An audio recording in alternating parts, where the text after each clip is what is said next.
इंदिरा शबनम इंदु, इंदिरा पूनावाला पेश करने जा रही हूँ अपनी एक कहानी, बेफिक्र। मम्मी इधर तो आओ, मेरे साथ आकर बैठो। ममली सुनती रही। वो क्या? विशाखा ने कहा। ममली इधर आओ। क्या हुआ? मम्मी ने किचन से निकलते हुए उससे पूछा। मम्मी देखो, ये इश्तेहार कितना दिलचस्प है। 44 वर्ष के पुरुष को 50 साल की उम्र जीवन साथी चाहिए। लिखते हैं विधवा हो या तलाकशुदा। विशाखा ने मम्मी के दोनों हाथ पकड़ लिए। मम्मी ने आश्चर्यचकित होकर पूछा, ये इश्तेहार मुझे पढ़ के सुनाने के लिए क्यों लाई हो? मतलब बिल्कुल साफ है तुम्हारे लिए। पगली क्या कह रही हो? वही मम्मी के गोद में भरते हुए समझाने लगी। मम्मी देखो, महीने बाद मेरी शादी होने वाली है। तुम्हें तो मालूम है कि चंद्रू शादी के दूसरे दिन ही वेस्ट इंडीज जाने वाला है।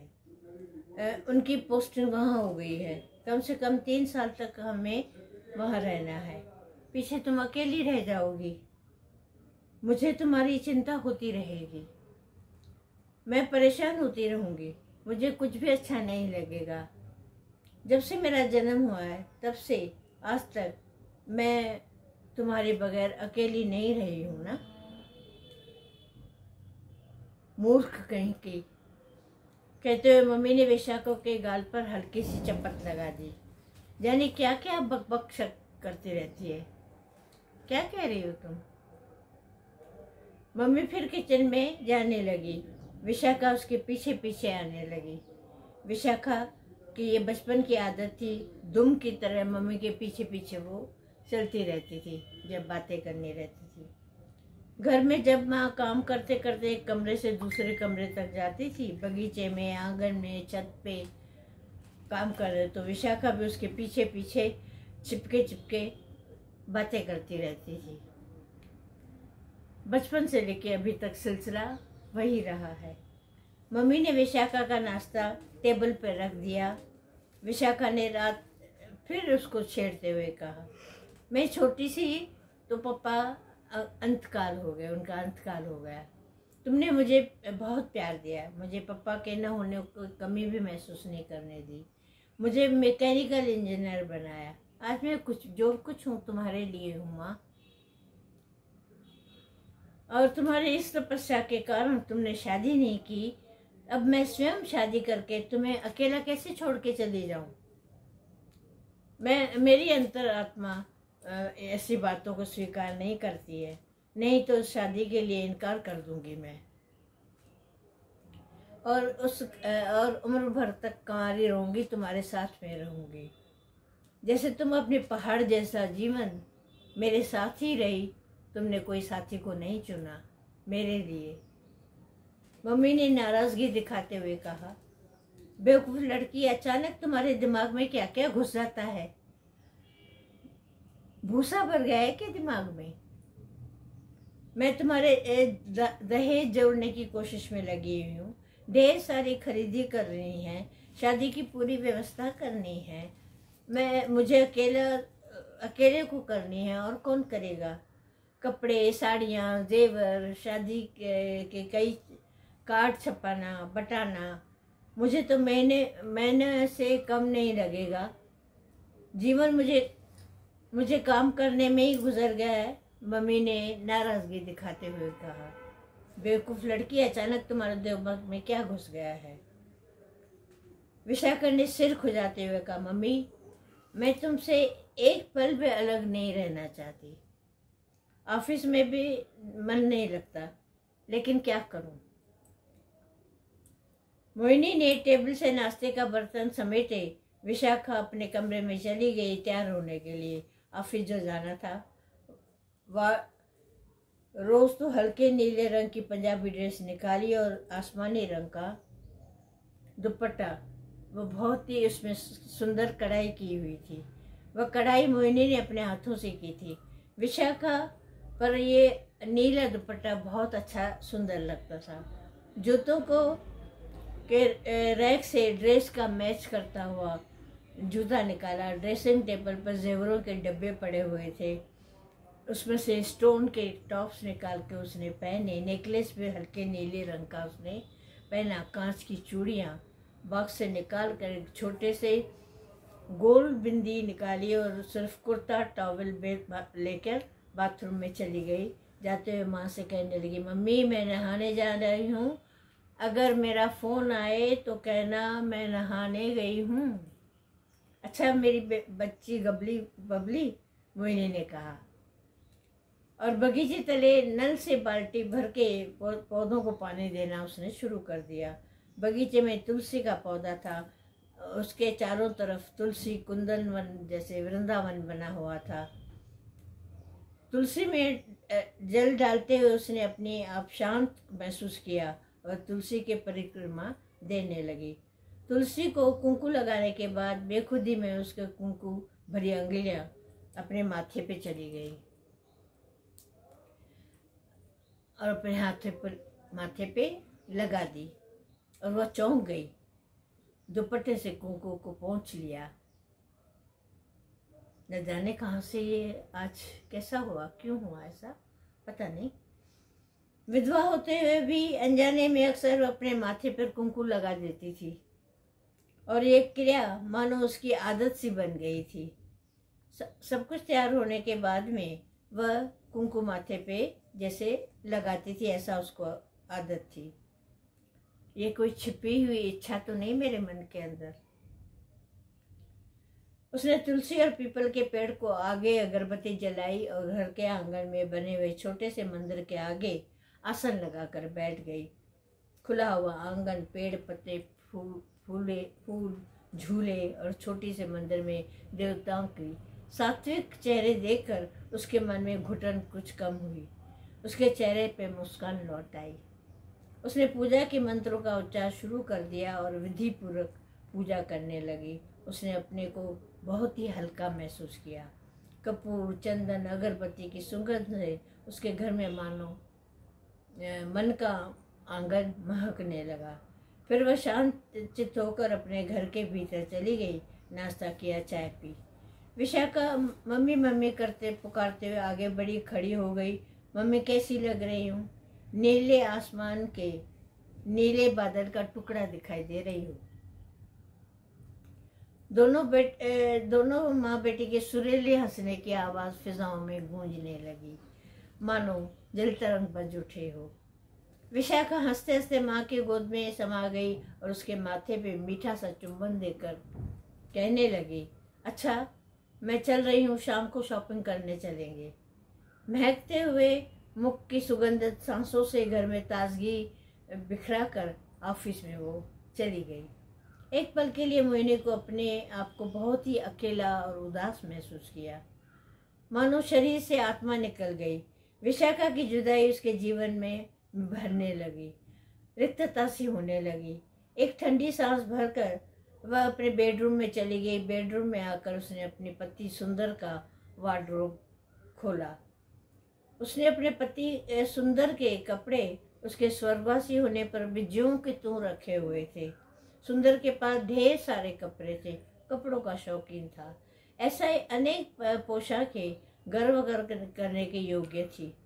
खूबसूरत फुल शर्ट, ढेर सारी मैचिंग शर्ट्स, जुराब, टैप पीसेस, कफलिंग्स, रुमाल, नाना प्रकार की पोशाकें उसे बहुत अच्छी लगती थी।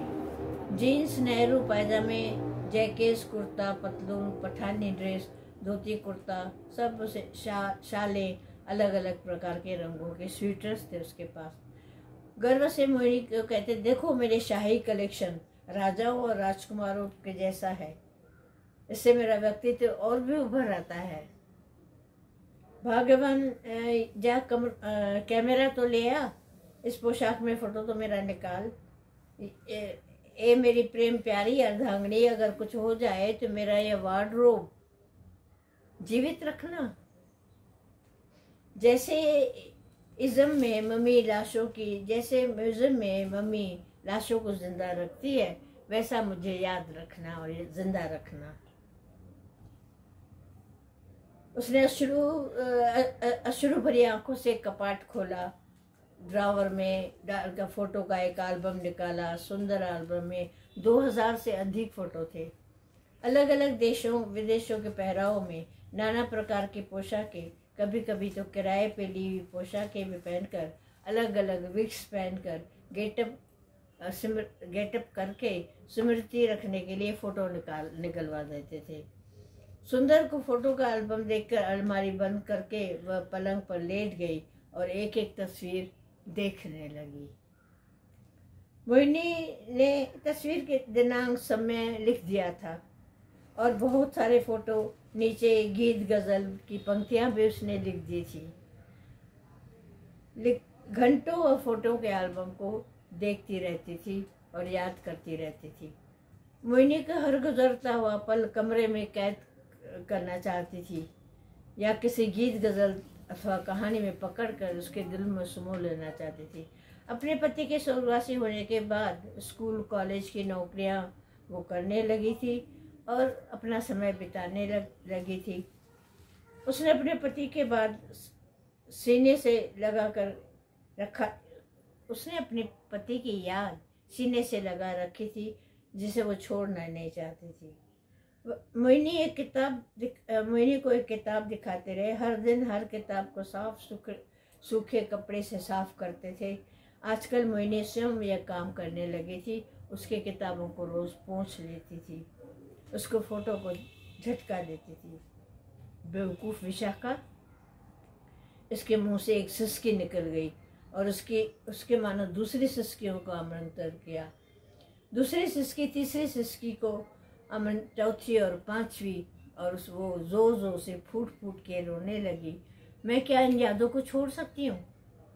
मैंने अपने पति को इन यादों के सहारे जिंदा रखा है। मुझे कोई किसी पुरुष की जरूरत नहीं है। ये क्या सोचती है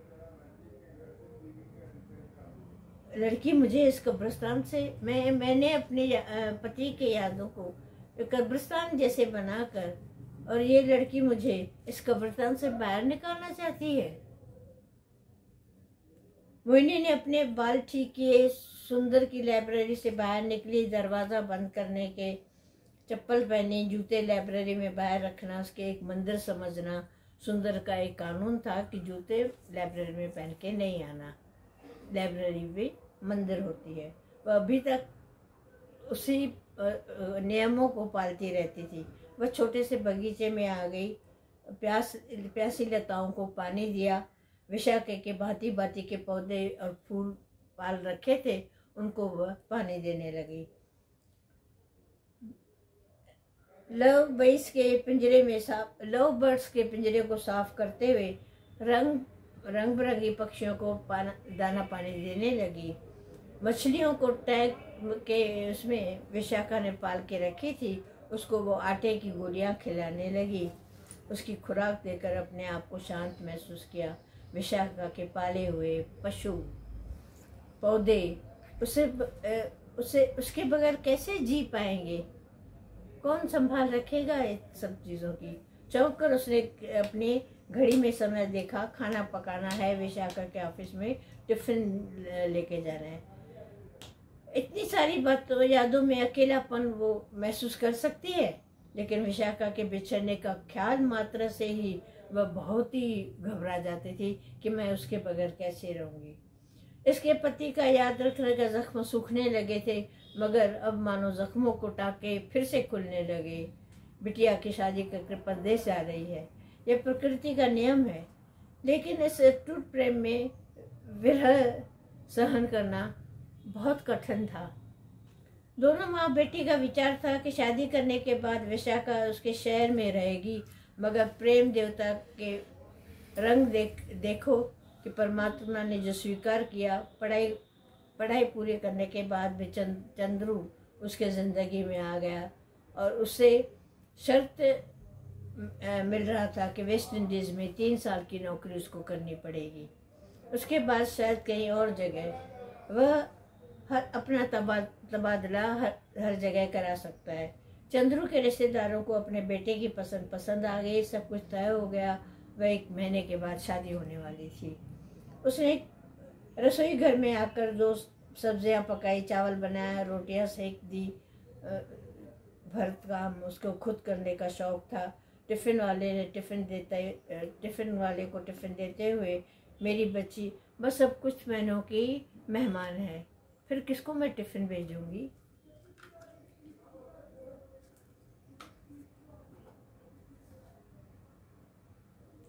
ये घर उसने जिस घर में वो पैदा हुई थी, बैठना खड़े रहना सब सिखाया था, उसको छोड़ जाएगी वो।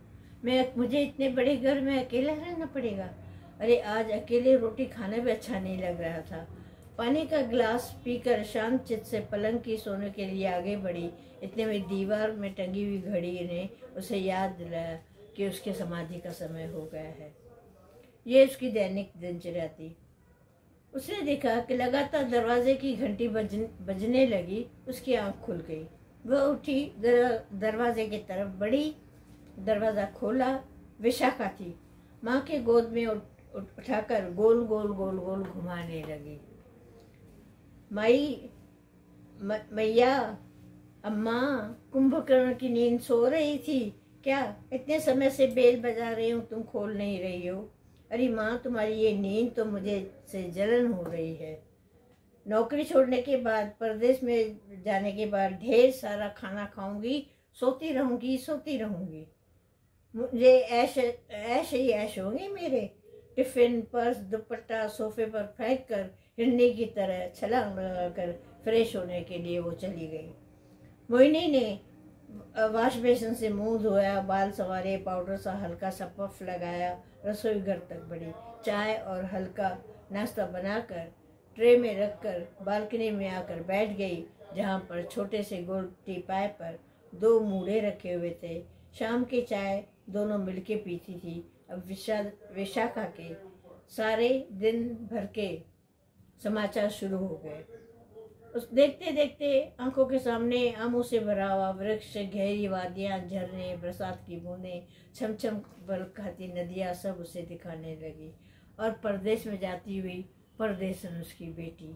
वह अपने नाजुक दिल को बार बार याद दिलाती थी कि बिटिया जाने वाली है। वो मन को मजबूत करने की कोशिश कर रही थी। दिन पक्षियों के समान उड़ते जा रहे थे। विशाखा आंधी की तरह उड़ती हुई आई।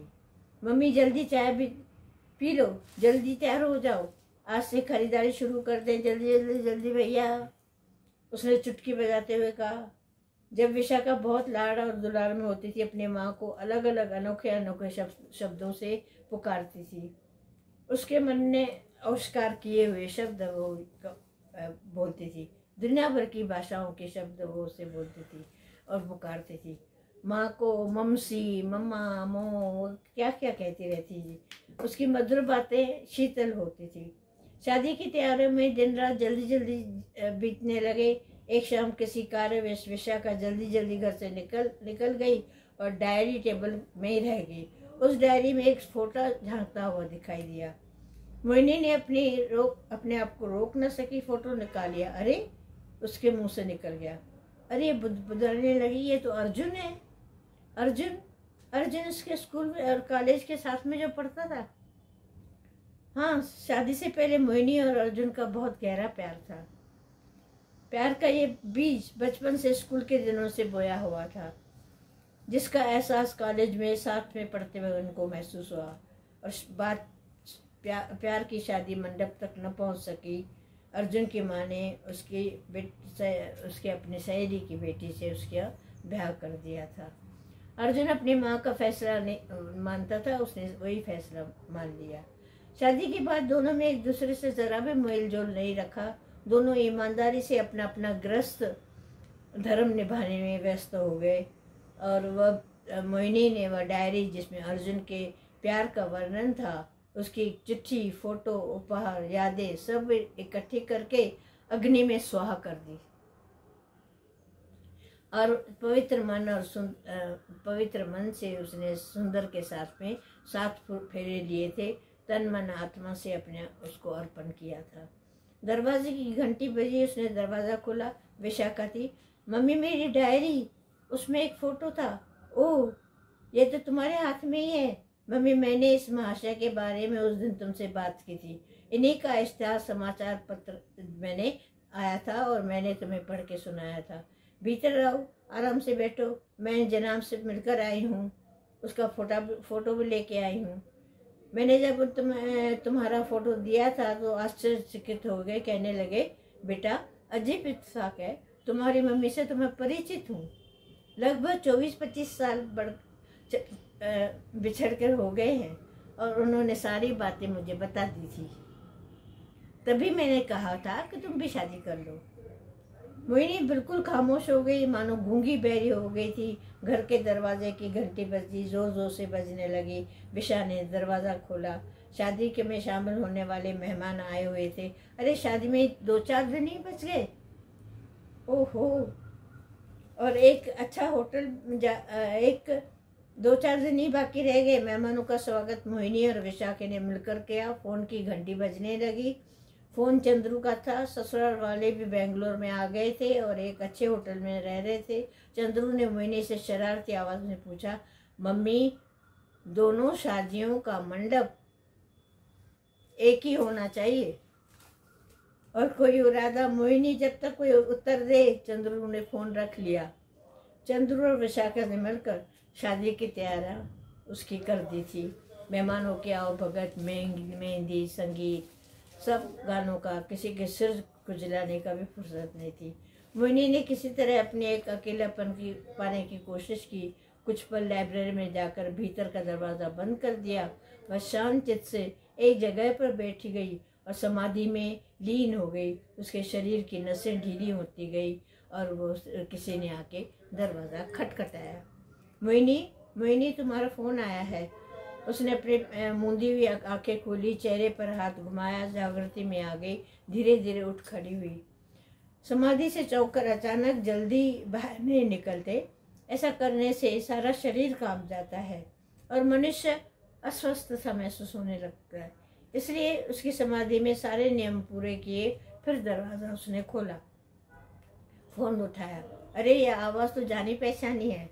बरसों की, सदियों के बाद वो बातें आवाज़ सुनने लगी थी। वह उसके अनजाने सम्मोहन में डूब गई और चुपचाप उसकी सुनती रही। बेखुदी में उसके मुंह से कुछ शब्द निकले, अर्जुन, मुझे भी तो कुछ ऐसा महसूस हो रहा है, अजीब सा महसूस हो रहा है। ठीक है, तुम विशाखा से चंद्रू की बातें करो, मुझे तुम्हारी बातें ठीक लग रही है। फ़ोन रख दूँ? 10-15 मिनट के बाद विशाखा मम्मी के पास आई। मम्मी, जल्दी तैयार हो जाओ, चंद्रू ने फ़ोन कर दिया है और सब लोग वहाँ पर पहुँचे हैं, फोटोग्राफर को भी बुलाया है, जल्दी चलो। और 2 घंटों के बाद मोहिनी कानूनी तरीके से रजिस्ट्रार के सामने मोहिनी सुंदर मनसुखानी बन गई से मोहिनी अर्जुन दादलानी बन गई और 2 मिनटों में ही मोहिनी सुंदर मनसुखानी से मोहिनी अर्जुन दादलानी बन गई। यानी उसकी शादी अर्जुन के साथ हो गई। दोनों की शादियाँ माँ और बेटी की होगी। घर आकर सब विशाखा की शादी की तैयारियों में जुट गए। कभी कुछ घटनाएं पलक झपकते ही हो जाती है। इंसान दांतों तले उंगली दबाने लगता है कि ऐसा मोड़ कभी आ सकता है क्या? वाह रे बेरंगी तेरे रंग। शादी के सजाए हुए मंडप में शहनाइयाँ बजने लगी। वातावरण में ब्याह पवित्र मंत्र गूंजने लगे। 7 परिक्रमाएं पूरी करके विशाखा और चंद्रू पति पत्नी के हो गए। पंडित ने पूछा, भाई, कन्यादान कौन करेगा? चंद्रू ने पंडित के हाथ से माइक लेकर कहा, मिस्टर अर्जुन दादलानी, कन्या के पिताजी अपने सुपुत्री का कन्यादान करेंगे। विशाखा ने माँ का हाथ पकड़ते हुए कहा, और श्रीमती मोहिनी दादलानी भी, मेरी माँ मेरा कन्यादान करेगी। अभी दोनों पति पत्नी मेरा कन्यादान माँ बाप करेंगे। और दोनों को मिलकर कन्यादान किया। लग्न मंडप में थोड़ा समय के लिए खुसर पुसर हुई, मगर फिर बधाइयों की आवाज़ें गूंजने लगी। विशाखा ने निश्चिंत होकर सुख भरी सांस ली और माँ की तरफ ममता भरी आंखों से देखने लगी, मानो कह रही थी, मम्मी देखो, किया ना मैंने तुम्हारा कन्यादान।